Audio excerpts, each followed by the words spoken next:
Ladies and gentlemen, welcome to another episode of the Take Your Shot podcast. Of course, as always, I'm your wonderful host, Joshua Gitman.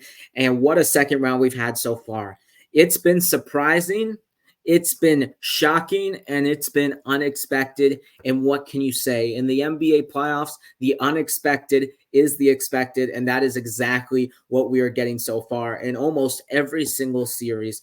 It has been a joy to watch. We've got a lot going on this beautiful Friday. We've got the draft lottery Sunday, and it depends on which team gets the number one pick, but there are definitely implications toward that draft lottery for the offseason, specifically with trades. So we'll get into that on Monday after the draft lottery. But for now, we're going to recap and break down every single second round matchup. Talk about a couple of coaches on the coaches carousel because a couple of things came out the past couple of days.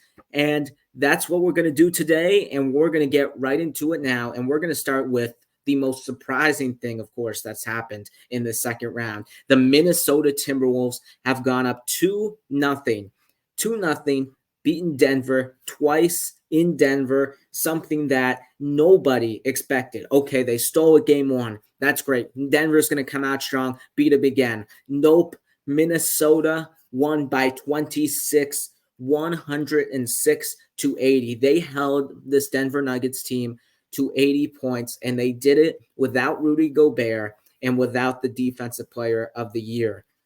And yet they still did it. I'm absolutely mind blown that this Timberwolves team is performing to the level that they are right now. And I'm going to say something at the end of the spiel that will get you out of your seats. But let me go over a couple of stats and a couple of information about this specific game. This Minnesota Timberwolves win by 26 was the biggest win in franchise history on the road in the postseason. It was their biggest playoff road win ever, this Minnesota Timberwolves team. And they did it against the defending champs. And quite frankly, in my opinion, this best road win of all time for the Minnesota Timberwolves was the best defensive performance I think I have ever seen and I have ever witnessed in my lifetime watching basketball. Maybe there have been better defensive games, but I did not personally sit down, watch the whole game, and witness what I saw from Minnesota 1 through 5, pressuring Denver and breaking down a team that looked, quite frankly, for most teams in the league, to be an unguardable and an unstoppable force, and Minnesota broke them down. They ripped and they took Denver's hearts out. I've never seen Denver be that let down in a playoff game since this Nikola Jokic and Jamal Murray era. We always thought of Denver as the resilient team. The team, no matter if they're down, you cannot count them out. We saw it in the bubble, came down from 3-1 twice, was down a lot during the postseason of last year. And, of course, we know what happened in the Lakers series where they were down every single time at halftime, yet they still won in 5 games. We thought Denver was never supposed to put their heads down. They were always going to keep on fighting, and Minnesota broke that you-know-what down. It is something that nobody, as I mentioned, nobody in the league could have ever thought that Anthony Edwards and the Minnesota Timberwolves are 2 home wins away from making the conference finals, 2 home wins away from sweeping the Denver Nuggets team. And let me give you some more stats about this basketball game. They held the Denver Nuggets to their least amount of points this season with 80 points. And it is the worst point total that the Denver Nuggets have scored at home since 2015. So Minnesota has done something that no team has ever done in Denver in about 9 years. 9 years when the offense wasn't officially dominant, when the offense wasn't scoring 120 at every game. That's the last time Denver was held to 80. And that Denver team in 2015, one of the worst teams in the league with the Philadelphia 76ers in that specific season. But they held this team to that low of a point total without their anchor on the defensive side in Gobert. Historic. They held Denver to their second worst shooting performance this season at 35%. They held Denver to their worst assist total all season with 16. And they held Denver to their least amount of points in the paint, which is something that they thrive in, with Jokic and Gordon at the dunker spot at 34 points in the paint in this game. It was an all-out, wire-to-wire, dominant victory by a hungry and, quite frankly, so far in the series, more talented Minnesota Timberwolves team. It's not even like Minnesota wants it more. Minnesota is just that dang good on the defensive side of the ball. There's nothing else you can say about it. For how good some teams have been on offense this season, Minnesota's been 10 times better on the defensive side of the ball. And now, as I mentioned, they are 2 wins away from making the conference finals. And I didn't even mention that I call this a triple-double because it rarely happens in defensive games. But they got, in my opinion, what's called a defensive triple-double, which is like I like to call double-digit blocks, double-digit steals, and double-digit forced turnovers. And they got 12 blocks, 10 steals, and 19 forced turnovers for the game. So they did get a triple-double, a defensive triple-double in that category, which is exceptionally rare for an NBA team to do, especially in today's era of basketball. And again, to the defending NBA champions. And in this basketball game, it was right then and there in the third quarter, 6:58 to go, when Anthony Edwards hit the three-point shot, did the Michael Jordan shrug. You knew that game was wraps. You knew that this series might have just been wraps. Right there, right then, Anthony Edwards silenced the crowd to put Minnesota up by 20. Killer shot, killer mentality. That shot just made the crowd go crickets. Crickets in the crowd. Nobody could say a word of what Anthony Edwards has been doing, because what he has been doing for this Minnesota Timberwolves team on the offensive side of the ball has been legendary, something that I have not seen with a 22-year-old since Dwayne Wade won the title in 2006. And we'll get to that in a second, because I've got a prediction that might blow your heads open. And in this game, both Anthony Edwards played great, of course, 27 points, and Karl-Anthony Towns had 27 points as well. Anthony Edwards has really opened up the offense for Karl-Anthony Towns for the Timberwolves. Every time now that Ant's driving to the basket, Ant's attacking the basket, you've got now Towns sitting in the corner for a strong side three. You've got Towns an opportunity for a lob. You've got Towns on the pick and pop. Anthony Edwards' offensive dominance has really opened up this Timberwolves team, because last year you might have said that Anthony Edwards and Karl-Anthony Towns were tied for who was the most impactful player on the Minnesota Timberwolves team. Not anymore, dude. Not anymore. We know who that is, and that is Ant-Man, who will be a threat in this league for a long time, and he's still got a lot to go in this postseason. And let me talk about the defense on Jamal Murray for a little bit, because we know what Jamal Murray has done so far in the postseason for this Denver Nuggets team. He has dominated the Los Angeles Lakers, hit 2 game winners, has dominated the playoffs in prior seasons, and we've called him Playoff Murray for a reason. He, just like some other players like Jimmy Butler, has elevated their level of play in the postseason, and Minnesota has found a way to shut him down. Jalen McDaniels, Nickeil Alexander-Walker, Anthony Edwards, they held him to 8 points, 3 of 18 shooting, and it forced him to give up 4 turnovers. It's been shocking how Jamal Murray has just gone quiet. And remember how I said at the beginning of the series that Denver needed to let Jokic win and stop the others? Let Jokic score, let Jokic dominate and stop the other guys? Well, they've done both. They've stopped Jokic and they stopped the others. They have found a way to completely contain this Denver Nuggets offense. I don't know how. I got to look into it a little bit more on how Minnesota has done this in the first 2 games, but they have found a way to stop everybody on that offense. And against every other team in the league, it looked like Denver's offense, with Gordon at the dunker spot, KCP and Porter at the wings with the 3, Murray handling the rock, and of course you've got the big man Joker down there, looked to be, quite frankly, impossible to stop. And Minnesota has figured something out to stop that offense. They played physical with Towns on the inside.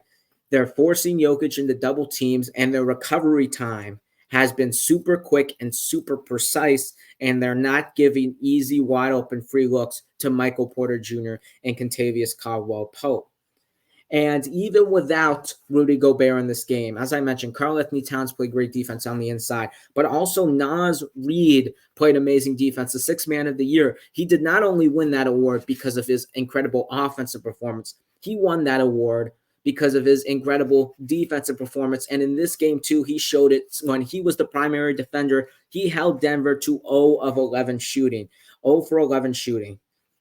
How can you even imagine someone not letting a shot up in a game, not giving up a shot in the game when the man's playing significant minutes? He did not let a single shot off, which is just shocking.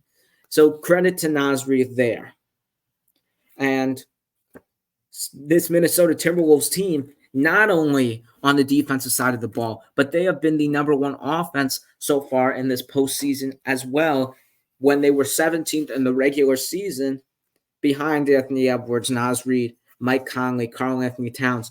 Those guys, they were 17th, but now those guys, as I mentioned, of course, Edwards, Mike Conley has been a huge role distributing, setting up guys for open shots, and scoring himself. Nickeil Alexander-Walker's of the world playing incredible. We've seen what Naz Reid has done, especially in that game one against Denver. Everyone stepping up for Minnesota, and this team is the number one offensive team, the number one defensive team, and they look like a championship team. And I'm going to say it.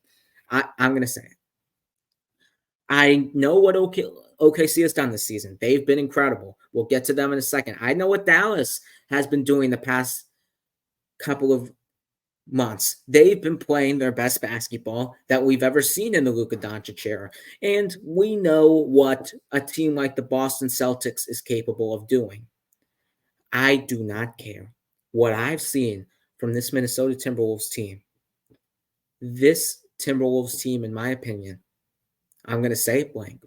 This Timberwolves team should win the 2024 NBA championship, and I am going to pick them right now to win the 2024 NBA title, because the fact that they have shut down an offense that elite with Denver, holding them to 80 points while consistently finding a way to be the number one offensive team in this league. How can you stop that? If they can stop Denver, they can handle Boston. But they've got the big guys to handle Boston. They've got the wing defenders in McDaniels and Edwards to handle Tatum and Brown. And they've got a guy in Mike Conley who can stop and contain Derek White as well. This Boston team, if they can get stagnant on Minnesota's defense, their quick recovery time, I could see Minnesota causing a lot of problems for the Boston Celtics if that were the potential finals matchups. And Boston has shown vulnerabilities in the past. They've done it this postseason. We'll get into it in a couple of minutes. They've done it in past postseasons. Boston has shown vulnerabilities. Minnesota so far has not shown vulnerabilities. And maybe if you've got to look at the Phoenix Suns and say, was Phoenix really that bad this season? Or was Minnesota that great? Because now you're looking back at it, especially if Denver gets swept by Minnesota, was Phoenix really that bad? Or who knows? Because Minnesota has been dominating the Western Conference so far in this postseason. And I expect them, whether they match up against OKC or Dallas, to win that series as well and make the finals and beat most likely the Boston Celtics. And I expect that to happen. Anthony Edwards and this Minnesota Timberwolves team, they remind me a lot of that 05-06 Miami Heat. Anthony Edwards being that young Dwayne Wade, that young 22-year-old who was lifting, carrying the team to another level, but with the help of some big men like Shaquille O'Neal and Alonzo Mourning for that 06 Heat team. Minnesota's got Karl-Anthony Towns and Rudy Gobert and Naz Reid for this team. They have a veteran point guard who can distribute the ball, set up the score. The 05-06 Heat had Jason Williams, white chocolate, shout out to him. And this Minnesota Timberwolves team has Mike Conley. These teams have given me a lot of similarities. And the 05-06 Heat won the title. So why can't this Timberwolves team, with the best defense in the league, something that we haven't seen quite often in the NBA in the past 5 years, a top-notch defensive team that's in contention for an NBA title, a team that's holding opponents not just to under 100 points, but under 90 points a game. We haven't seen that since 2015. We haven't seen that in a long time. The fact that Minnesota's doing it, Miami did it when they won the title. They give me a lot of similarities and a lot of stuff that they have in common is a very good sign because they won. So why not Minnesota? Why not Minnesota? Minnesota, you've got to give them a lot of credit. Denver is still not out, though. Denver still has an opportunity to get back in the series tonight on ESPN, Game 3 in Minnesota, and I expect them to come out punchy because I'd be shocked if Denver didn't go out with the fight, even if they are bound to lose this series. So we have to see how Minnesota responds to that, and if they go up 3-0, look out for the Timberwolves to not only get out of the West, but to win the whole thing. This Minnesota Timberwolves team shocking the entire NBA. But let's move on to the New York Knicks here, as the New York Knicks have taken care of business at home. They've won their first 2 games, and they are up 2-0 to the Indiana Pacers as they look tonight to take a 3-0 lead on ESPN at 7 p.m. in Indiana. And the New York Knicks in Game 1 won 121-117. Game 2, they won 130-121.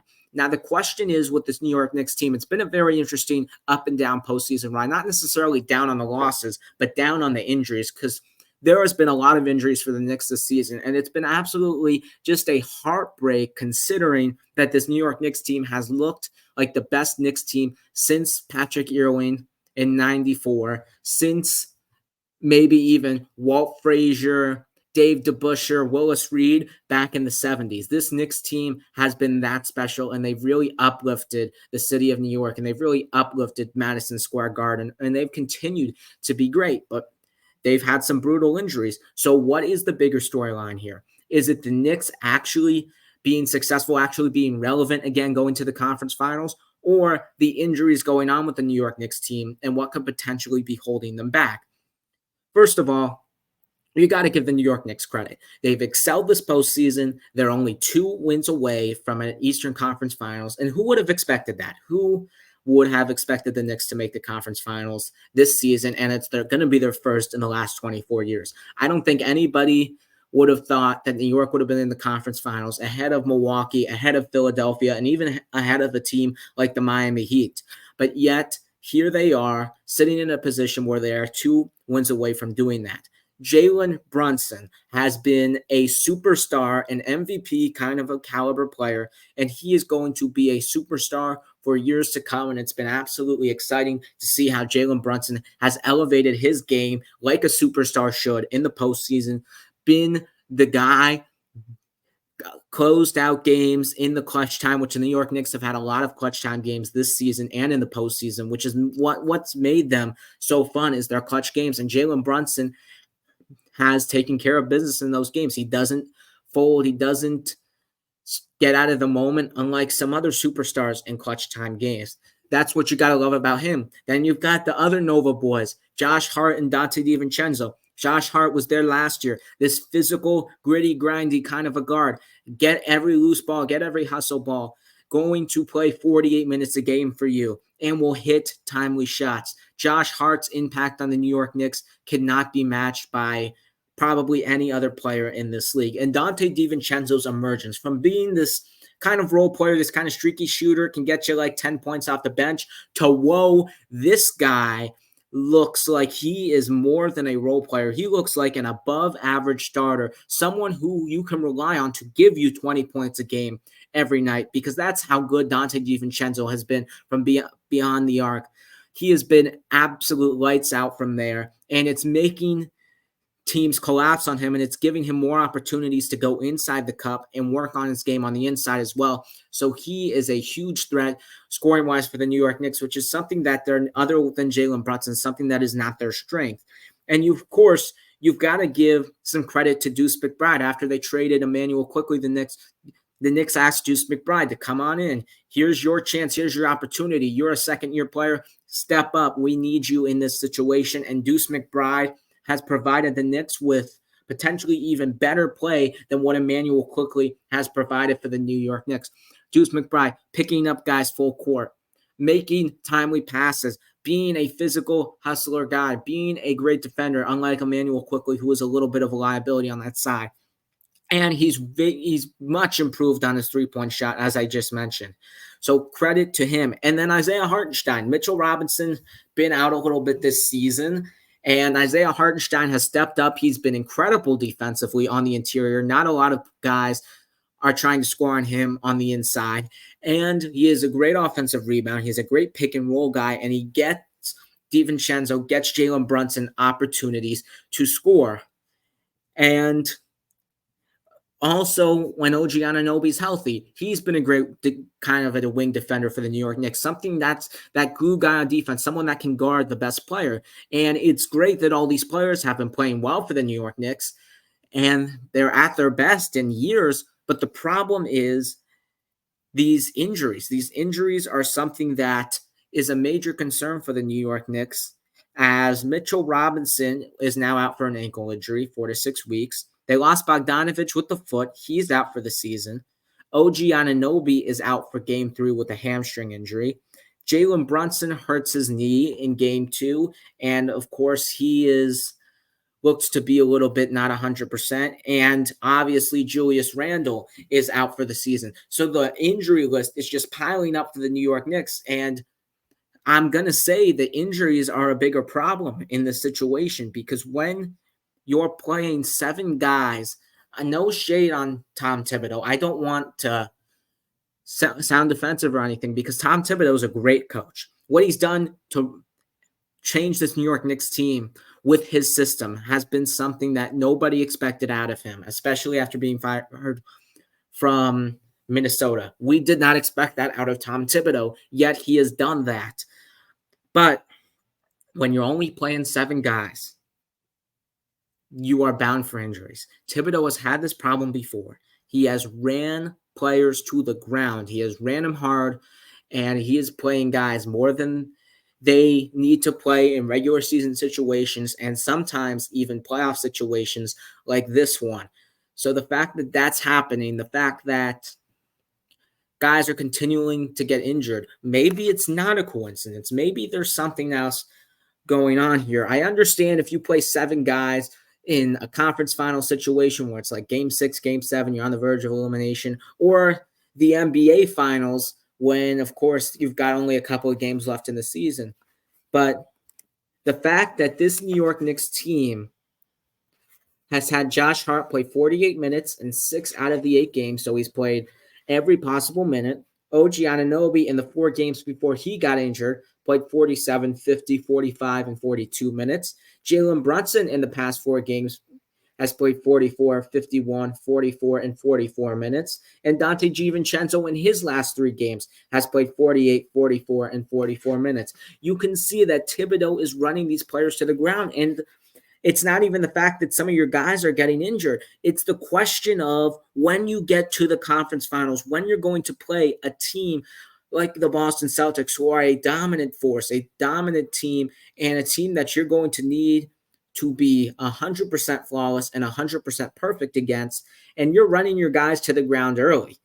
I understand if it's getting a little bit tight late in the game, in a game 6, game 7 situation, 3-3, 3-2 on the verge of elimination. I understand that in the first and second round. But you're expecting, when you're a team of the 2 seed, you're expecting to make a long run. You're expecting to go to the conference finals. You're expecting to go to the NBA finals, no matter who's in front of you. And you're going to have to save some of your players, because some of these guys, for being ran in the ground, I know how great NBA players are conditioned. I know Josh Hart, great player, he's great in conditioning. He's well-conditioned, like DiVincenzo is, Brunson is, they all are.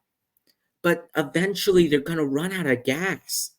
And you don't know when that's going to happen. They could start getting cramps. They could just not be 100% energized and 100% at their best, because they are getting ran to the ground. And Tom Thibodeau is doing this, and he is not exploring options of playing other guys, like in Alec Burks. I know he's been playing the last couple of games for a little bit because the guys have been injured and he's got to be in the rotation.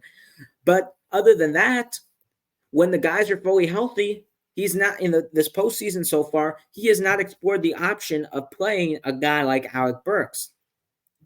And when Mitchell Robinson and Hartenstein were both healthy, he didn't really explore playing a guy like Precious Achiuwa, even though he can play the 4 spot. He can play next to a guy like Hartenstein or Mitchell Robinson. He has that ability, and the Knicks are not like exploring these options because 9 guys, saving some guys a couple of minutes, maybe rather than Josh Hart playing 48, he can play 40 or 42 at the most. It's better than playing all 48 minutes. It's a lot on an NBA player. And when you're in this conference semifinal, conference finals mode, you're playing every other day. It's not like you're getting 2 days of rest. This is on, off, on, off. Here you go. You're going, and you're going at 100%. It is hard. And Thibodeau is running these players to the ground, and he's doing it in the regular season and early in the postseason when he does not need to. And we will see if more injuries arise, and we will see if more injuries cost them. Now, going back to the games specifically, though, the New York Knicks have played great. The New York Knicks, Dante DiVincenzo, of course, at the game-winning 3, Jalen Brunson being crucial, clutch in the fourth quarter. They've gotten timely bailout shots, timely bailout performances at end of games by players. But this is definitely a question to be raised. And trust me, this is still a series for the Knicks. They still got to go take care of business in Indiana and get one of those games.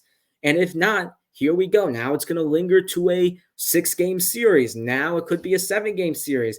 Then while Boston maybe takes care of business against the Cavs in 5, you're playing these guys to the ground with 48 minutes, and you're sitting here, and Boston's sitting here waiting for you to play, just for you to play them even more minutes in the conference finals. Thibodeau, you're going to have to explore some more rotation options if the Knicks are going to have an opportunity to be at 100% when playing an elite team like the Boston Celtics. But let's move on to the Indiana Pacers, where we have some controversy in this series so far for the Indiana Pacers. The Pacers, after going down 2-0 in what was a very controversial ending in Game 1, have submitted 78 instances. I'll repeat that number. 78 instances of incorrect calls or non-calls to the league, 29 of those being from Game 1 and 49 of those being from Game 2. In Game 1, of course, we had the kickball, which was clearly not a kickball, and the game was tied, and the incorrect call led to the Dante DiVincenzo 3, and the Knicks controlled the game from there. And then the illegal screen in Game 1 when the Pacers were only down by 1 point. That illegal screen usually isn't called most of the time, so that was a little bit questionable. In Game 2, there was, of course, the multiple shoves of Hart to Halliburton on the back during play, not extracurricular. And, of course, that overturned double dribble, which was a double dribble. And in Game 2, Rick Carlisle was ejected. He received multiple technicals and was pretty frustrated at the end of the game, saying in his press conference that we, the smart market teams, do not get the whistle when we're playing a big market team. I'm trying to paraphrase here, but essentially he's saying big market teams at home get an advantage with the whistle. Big market teams get an advantage with the officiating. And he says it feels like a 5 versus 8 out there, the extra 3 being the 3 officials on the court. Now, should I believe that the Pacers have a right to complain? They have a right to complain. Of course they do. They're an NBA team. They have the right to say something to the officials. But do they have a right to send those files to the league? Should they worry about sending those files to the league? No. You have to be worried about your playoff series. Okay, I understand that Game 1, that call was brutal. The kickball that was not a kickball that led to the DiVincenzo 3. That would make me, if I was a Pacers fan, I would flip off. I would just be irate, and I understand. That kickball cost the Pacers Game 1, and they should have won Game 1. I'll give them that. But Game 2, you were up 10 points, and you blew the lead. You had opportunities to steal Game 2 as well. And you just didn't hold on to the game. Even maybe with some, I wouldn't say outrageous officiating like the end of Game 1, but a little bit lenient officiating, not really 100% on the Knicks side, but definitely the Knicks getting a little bit more calls. Still, you should not be blowing the double-digit leads. You had an opportunity with Brunson out of the game when he was injured to extend the lead from 10 and blossom it to like 20 points. But instead, you let Josh Hart hit a couple of threes. You let DiVincenzo get to the basket. You kept the lead at 10, and when Brunson came back, you know that this is going to be a dogfight now, and it was. And ultimately, when it's a dogfight, the New York Knicks won. The Pacers had an opportunity to win the game, and they didn't. And this could be 1-1. It probably should be a 1-1 anyway.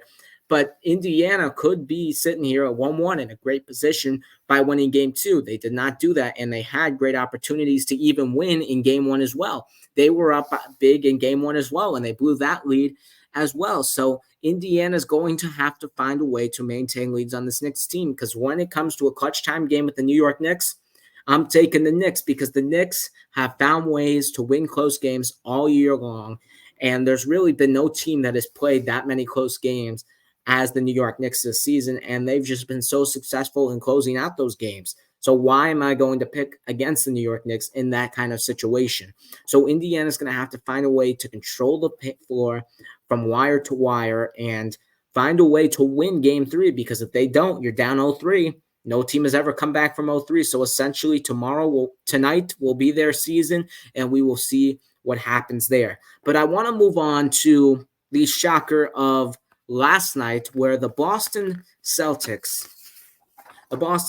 yes, they lose another game 2 at home. Once again, the struggles at home continue. They're now 15-15 at home in their last 30 playoff games. Absolute embarrassment, considering that you have been this dominant team. You cannot lose 15 games at home in the postseason. That is, quite frankly, unacceptable. But the Celtics did take care of business in game 1. At home, they won 120-95. Sort of reminds you like the Miami series, and they lost game 2, 118-94. And I got to give credit where credit is due to some of these Celtics players. Derek White has been ballistic, playing the best basketball of his career. Jaylen Brown has been stepping up as well in their first 5 wins in the playoffs so far. And White has been astounding. He's been averaging 30 points per game. He's shooting 54% from beyond the arc. And when we look back at some of the trades that have given teams opportunities to win title, we're looking at this Derek White trade where he got acquired to Boston for Josh Richardson and Boston's lottery bust Romeo Langford. The fact that they got Derek White for only that and a protected first-round pick.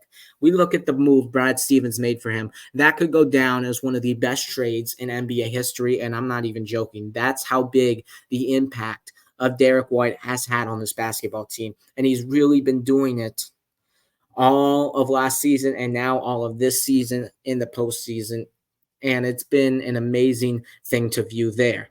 And going to game 2 now, the Cleveland Cavaliers, in this win, you've got to give a lot of credit to Evan Mobley and Karis LeVert. They both stepped up on the offensive end. They both, as I said, they helped Donovan Mitchell in this game, scoring 21 points. And as I mentioned, when you help Donovan Mitchell, you give yourselves opportunities to win games. You may not win the games, but if Boston has a bad shooting night and you guys are giving Mitchell help, some of the guys on Cleveland, they will have the opportunities to win some of these games in the series. And now they have an opportunity to go home, take a 2-1 lead against the Boston Celtics, and probably have their biggest home game, quite frankly, since 2018 when LeBron was on the Cleveland Cavaliers. That's how big this game 3 will be, and it's going to be a thrilling game to watch.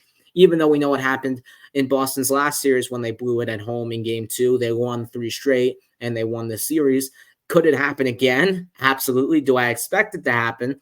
Absolutely. I expect Boston to win the next 3 games in this series. But Cleveland will have an opportunity in game 3 to make this series very, very interesting. Because if you're Boston, you lose once, okay. Time to wake up, time to get serious. You lose 2 in the first 4. Here we go.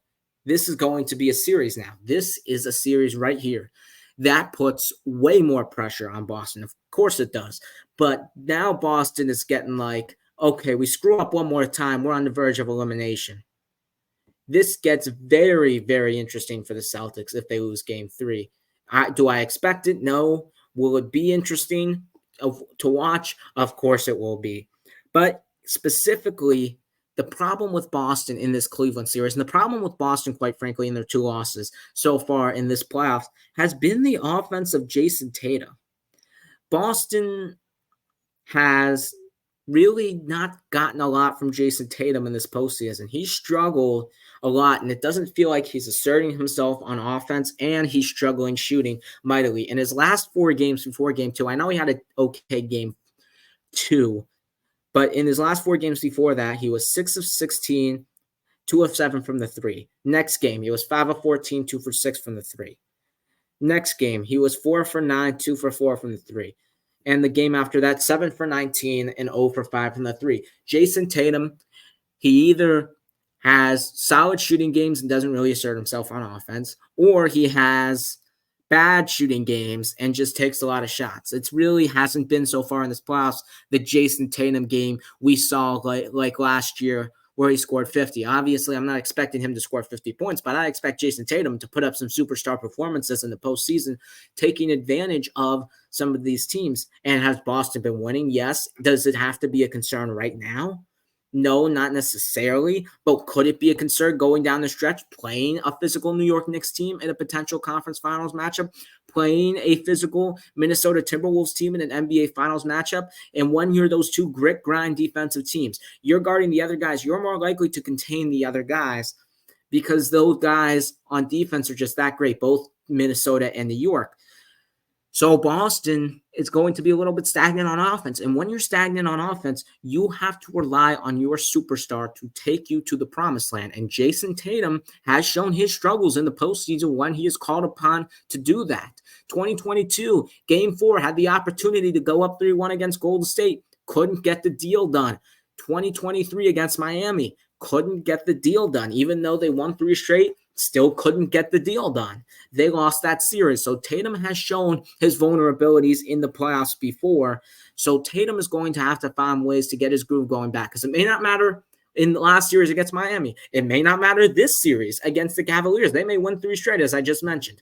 But when you get to New York and when you get to whoever you're playing in the West, I'm assuming it's going to be the Timberwolves, but you never know. Whoever you're playing, you're going to have to step up because that is the only way you win a championship. You win championships off your team performance. That's great. Great defense. Oh, you've hit some threes. But at the end of the day, in the moments when the teams need you, when you're a little bit stagnant on offense, when they're playing great defense, you need your stars to make incredible plays and say, yes, take me there, Jason Tatum. Take me to the promised land.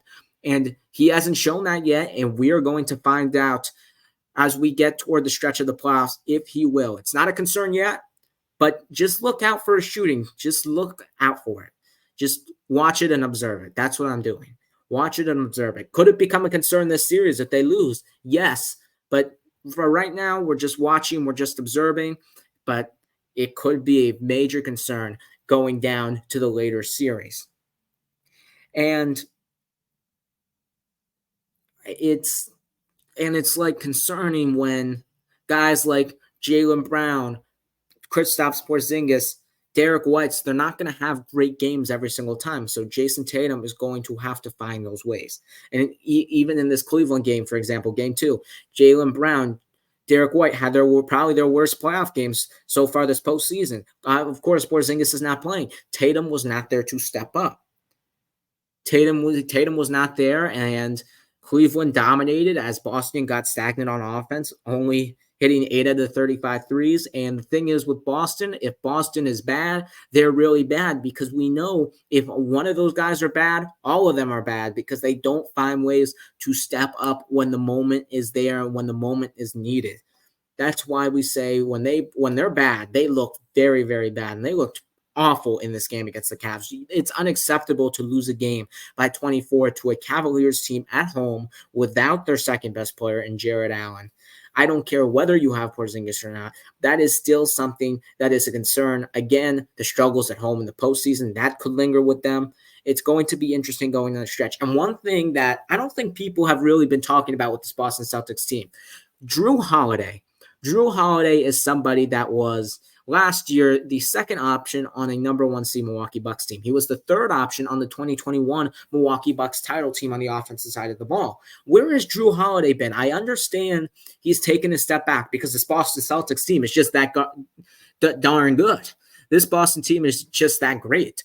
But Jrue Holiday has really not asserted himself when the moment is needed on the offensive side of the ball. He's really not had a groove all season, and that's because he's taken a step back. Maybe Drew Holiday needs to assert himself because maybe you might have not gotten him for only the defensive side of the ball. He's just another option. So if one of your guys struggle, he can step up on the offensive side of the ball, because we've seen Drew Holiday have great games. We've seen Holiday have 40-point performances. We've seen Holiday win games for teams, not only defensively, but on the offensive side of the ball as well. So maybe Boston needs to give him a little bit of an opportunity to score the ball, because he hasn't really consistently been shooting the ball, and it's hard for somebody to get a shot if they're not shooting the ball. So maybe give, if you're Missoula, Drew Holiday some opportunities there. But not a concern yet for Boston with their struggles. But just look closely. Just look closely. That's all I got to say. And next, let's talk about this Thunder and Mavs series before we go to the coaching carousel. In Game 1, the Oklahoma City Thunder had a mightily impressive 117-95 win against the Dallas Mavericks. But in this Game 2, the Dallas Mavericks came back with a 119-110 win, tying the series at 1 apiece and getting home court advantage. And this Luka Doncic's knee problem has continued to linger. We'll get into that in a little bit. But let me talk about Game 1 first. Game 1 was all Oklahoma City Thunder. Lou Dort in this game played amazing defense on Luka Doncic, holding him to 19 points on 6 of 19 shooting. And it snapped Luka Doncic's streak of 24 straight playoff games with 20 points or more, which very hard to do. And I don't care whether Luka has any issue or not. You've got to give Lou Dort a lot of credit for that. And Lou Dort has been a very underrated defender in this league for many years. And he has been that guy to guard the best player for the Thunder. He has been the reason why the Thunder have been not only a top 5 offense, but a top 5 defense as well. So Lou Dort, definitely a lot of credit there. And of course, Shai Gilgeous-Alexander was incredible, hitting some shots that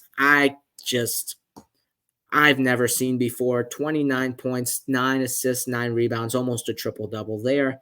And what's most surprising about this run so far, as I mentioned with Lou Dort, is the defense, because I expect this Thunder team to score. That Thunder team was great last season with the offense. The problem was the defense. How are they going to get better on defense? That has been on the efforts of Chet Holmgren. Chet Holmgren has been protecting the rim. He's been stopping guys from Dallas getting downhill.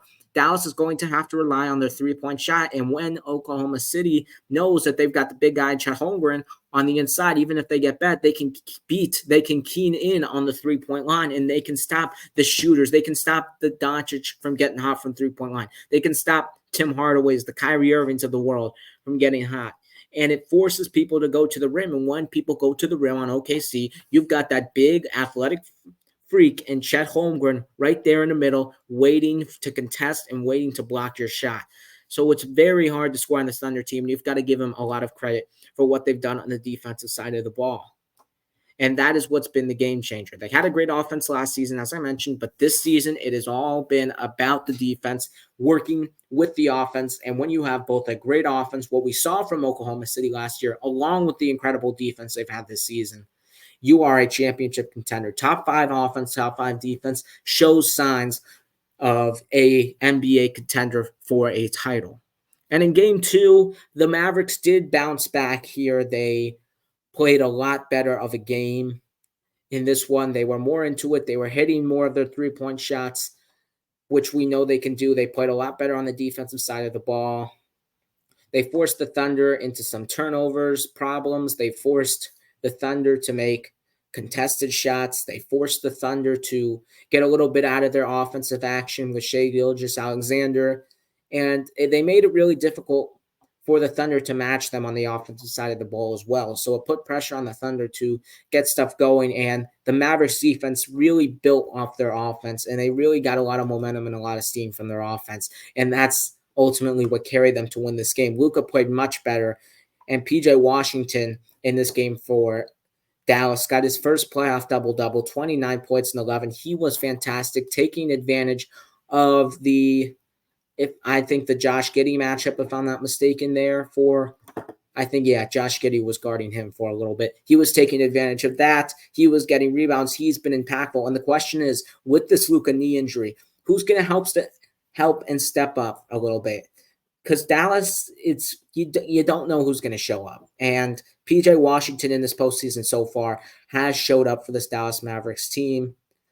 There's other guys like Tim Hardaway Jr.'s, Dante Exum, who we've seen have those abilities, but so far the most consistent guy behind Kyrie, behind Luka Doncic in this postseason has been the efforts of PJ Washington. And this series is going to be great. I expect the series, as I said, to go 7 games. I picked Dallas in 7, and for a reason, because these teams are very even. These teams, you could see the series going either way. This young, hungry, feisty Oklahoma City team versus this Dallas team wanting to get far and maximize their window with Luka Doncic, maximize their window with Luka Doncic and Kyrie Irving on the same team.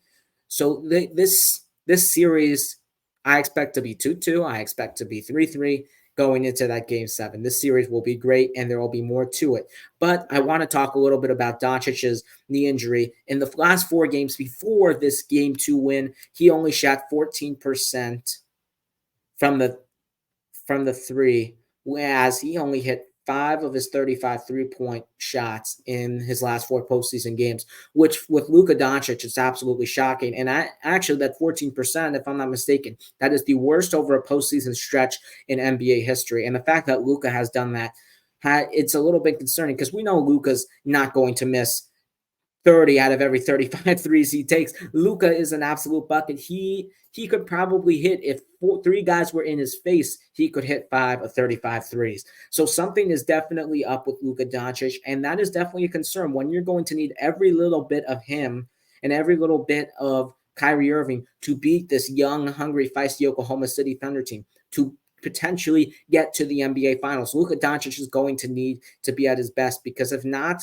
this Dallas team struggles without Luka Doncic on the court. They really need him to be the guy, to be the facilitator, to be the one to bail them out in situations when they're not playing, when they have a bad offensive possession. Luka Doncic is that kind of a guy, and Dallas can't really afford it to lose him. I know Kyrie's played great, but other than I just mentioned, PJ Washington, there's nobody really else to step up on the offensive side of the ball. They've had a great offense, but somebody to create their own shot, there's not really anybody else other than the Luka Doncic, Kyrie, and PJ Washington. Luka, as I mentioned, he played a lot better in game 2, hit 11 of his 21 shots. That's a great sign, but I'm going to keep monitoring that knee issue and see if that lingers a little bit, because that could affect him not only on the offensive side, but the defense as well. And when players are, it's easier to attack Luka, and he's not that great of a defender anyway.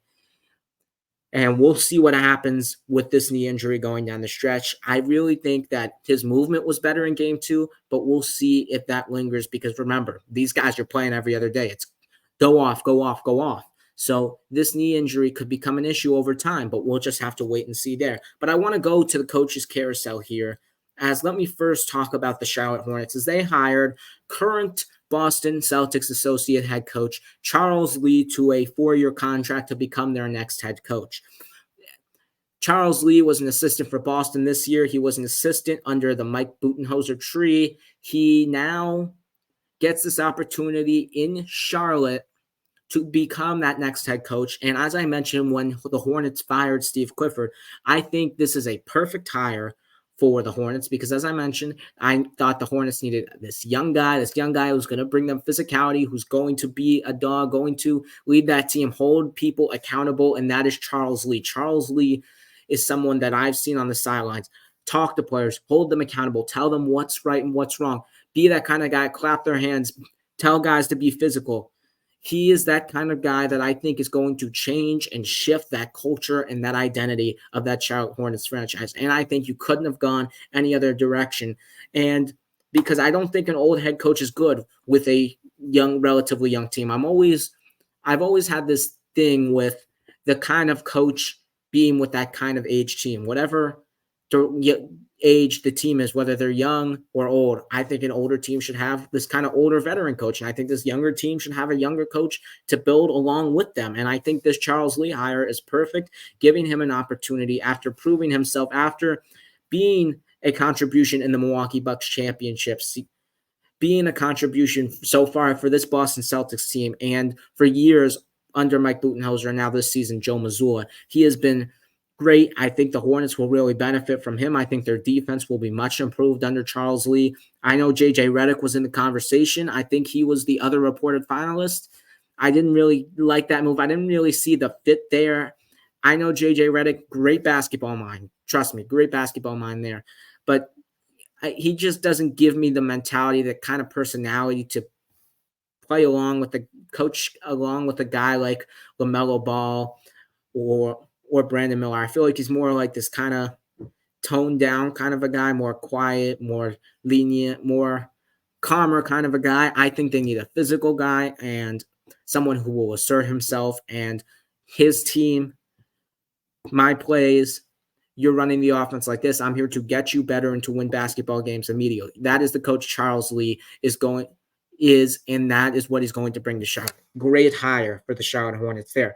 But let's move on to the firing that happened yesterday as the Phoenix Suns, after getting swept to the Minnesota Timberwolves, which doesn't even really look that bad anymore, have fired their head coach that they hired last season, Frank Vogel, the former Lakers championship head coach, former Magic coach, and Indiana head coach with Paul George on that team.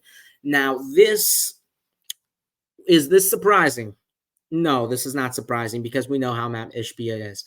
But when you've got a team that decided to go all in, has no first-round picks, has no tradable assets, has really nothing to help improve this team, basically saying, Frank, here's the roster, go win some basketball games. You can't do anything. We can't move anything.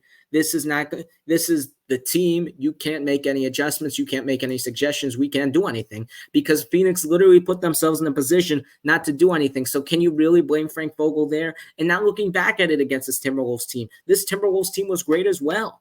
So can you really blame the sweep?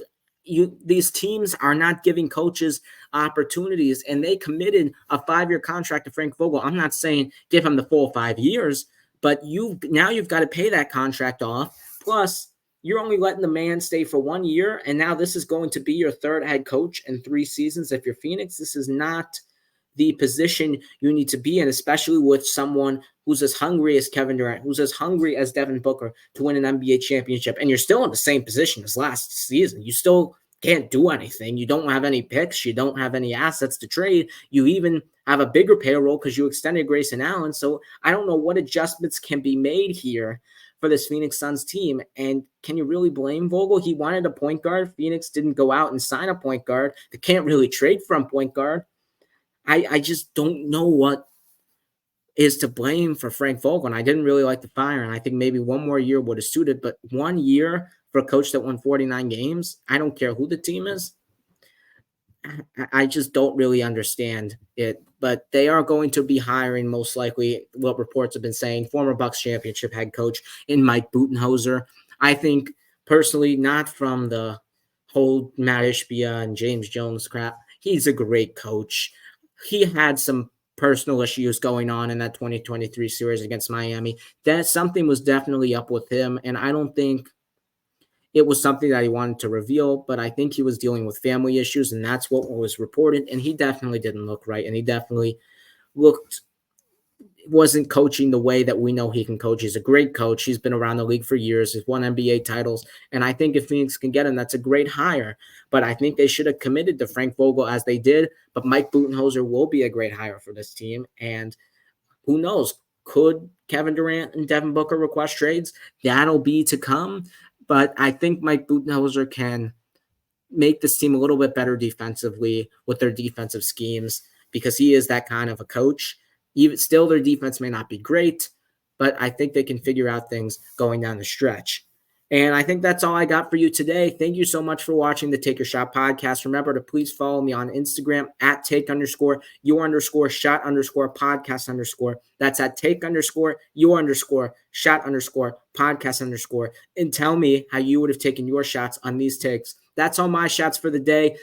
Enjoy your weekend. Enjoy the game 3s. Enjoy the game 4s. And we'll be back Monday to recap the draft lottery, recap some of these games, and see what the storylines are going down the stretch. Very excited for this weekend. Very excited for the rest of the playoffs. We will see you next week. Thank you very much. Leave a like.